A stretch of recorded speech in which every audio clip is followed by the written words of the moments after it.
Ya. Kalau Polda NTT tidak mampu untuk tangani kasus korupsi bawang merah, angkat tangan dua-dua.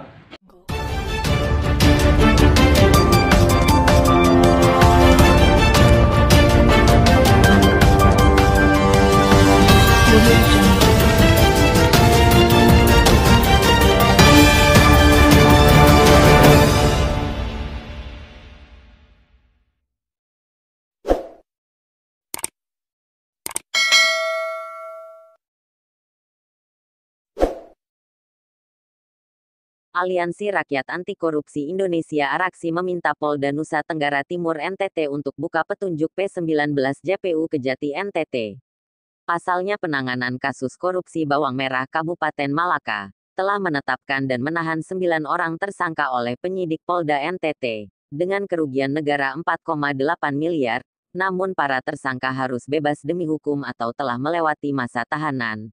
Karena berkas bawang merah masih bolak-balik dari JPU dan penyidik Polda NTT, hingga saat ini masih P19, petunjuk Jaksa Penuntut Umum JPU, memberikan catatan kepada penyidik Polda NTT bahwa belum memenuhi unsur dalam pasal 55.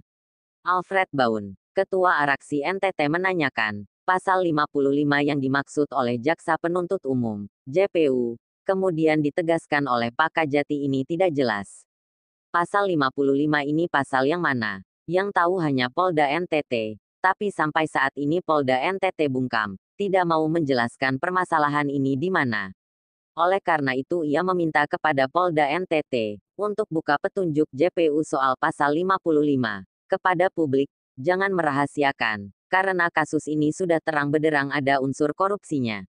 Ia menambahkan kalau Polda NTT tidak mampu tangani kasus ini, angkat tangan, sehingga Komisi Pemberantasan Korupsi KPK ambil alih. Nilai kontraknya sebesar 9.680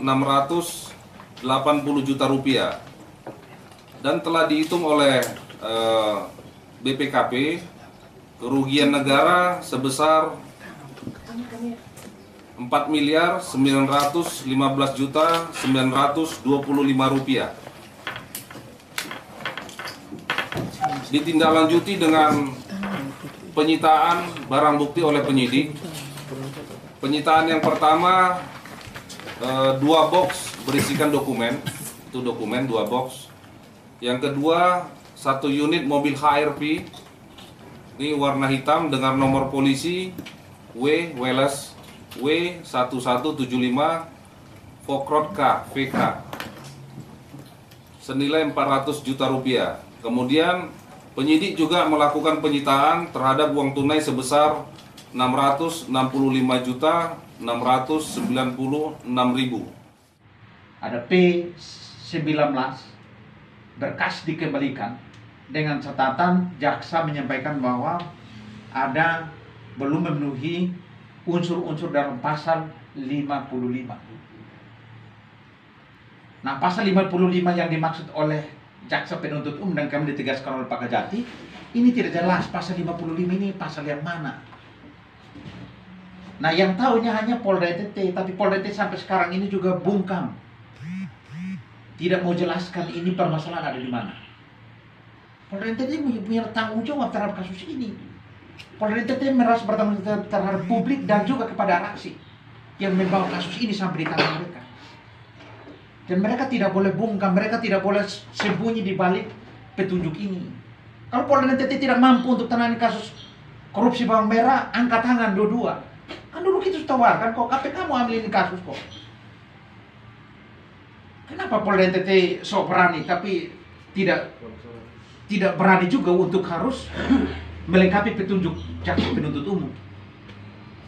Kalau berani petunjuk datang jelas, berani juga lengkap itu petunjuk. Dan hanya berani tetapkan orang sebagai tersangka, terus kemudian orang bebas demi hukum terhadap petunjuk bertubi-tubi tidak mampu untuk melaksanakan. Makanya saya bilang Polda NTT mestinya tidak boleh tertutup dengan Araksi soal P19 ini, soal pasal itu. Kalau pasal itu dibuka kepada kita sama-sama cari jalan keluar. Toh dulu dia minta Araksi kok bawa ke KPK. KPK datang, mereka bilang sanggup. Sekarang petunjuk datang, tidak sanggup lagi. Apa yang dibuat untuk Polda ini terlalu sulit untuk kasus bawang merah itu terang benderang kok audit mengatakan 4,8 kerugian negara. Kalau sampai dengan petunjuk jaksa belum pasal 55 harus dilengkapi. Polda NTT buka kepada kita. Yang dimaksudkan jangan sembunyi-sembunyi lagi, jangan bilang rahasia, apa lagi sekarang. Kasus sudah terang benderang ini satu dunia sudah tahu tentang kasus bawang merah ini. Sudah berulang-ulang masih omong rahasia. Rahasia sebentar lagi nanti dirpindah.